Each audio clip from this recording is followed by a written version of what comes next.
Beware of the nice old lady. In small, sleepy neighborhoods where silence reigns after twilight, urban legends are born.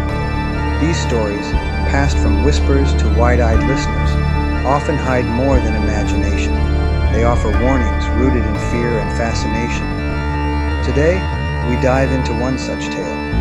It begins unassumingly, a seemingly kind, elderly woman who embodies hospitality. But beneath her sugary demeanor lurks something far darker, a tale perfect for those who revel in the eerie embrace of horror and the macabre. Nestled near the edge of suburbia stands her little house, charming and unassuming. It smells of baked goods and memories, a timeless place where every detail feels deliberate. Her smile, sweet and grandmotherly, draws children like moths to a flame. Behind lace curtains, something waits. Those cookies, they're made with a secret ingredient, her maleficent intent. Each cookie lures, encourages trust, but never reveals the depth of her plan. And the children? Once they step inside, they no longer belong to the world we know. Not merely a dwelling, her cottage seems alive. Wrapped in ivy and soaked in moonlight, it throbs with something otherworldly. Those who dared venture too close report whispers that rise with the wind, half-sentences of warnings, cries, and laughter that chills the soul. Can a home remember its victims, or are these echoes evidence of those who remain trapped? Either way, this cottage defies logic and comfort, feeding its legend with every passing year. Guests at the old lady's table find themselves ensnared not by chains, but by time itself. Her tea never cools. It seems innocent, yet it flows in loops, keeping visitors bound in her world. With each sip, stories unravel. Her words, seemingly gentle, tighten a stranglehold on their memories, reshaping reality into a waking nightmare. Hours pass like seconds. Days disappear. By the time they notice, they realize they've stayed too long, entirely too long. The rumors speak of children seen in the illuminated windows at odd hours of the night.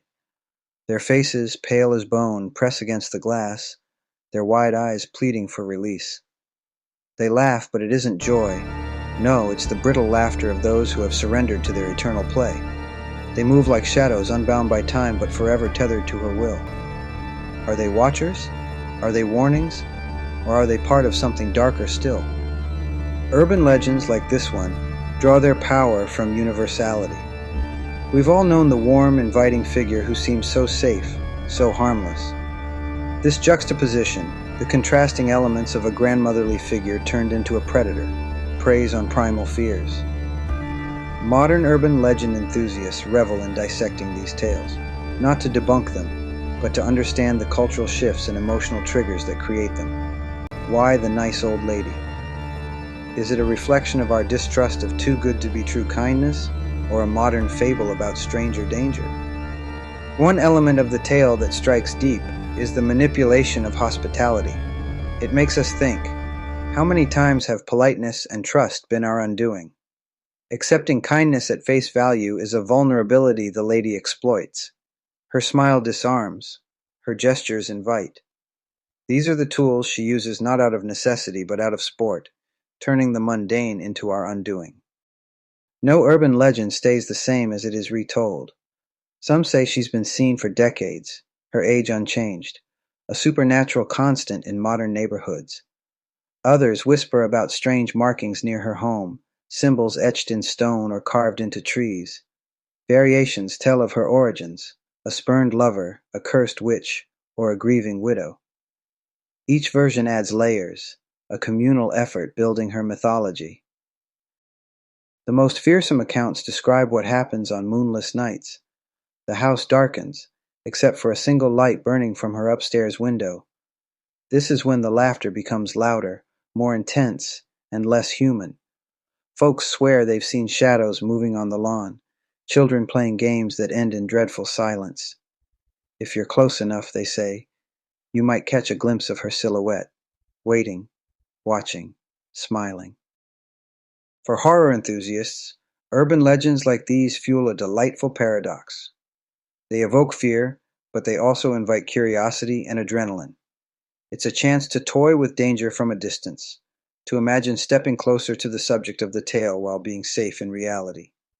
The concept of the nice old lady merges familiarity with terror, making the ordinary into a playground for our darkest thoughts. Legends like these go beyond entertainment. They reveal cultural anxieties.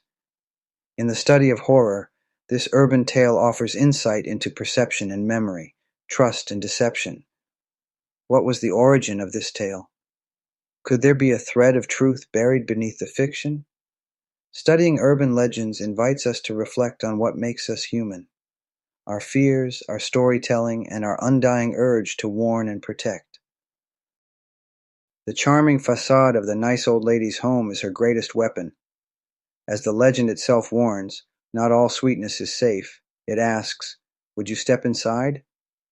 It leaves us unsettled, not just for the story, but what it reveals about the darkness that could hide behind the warmest of invitations.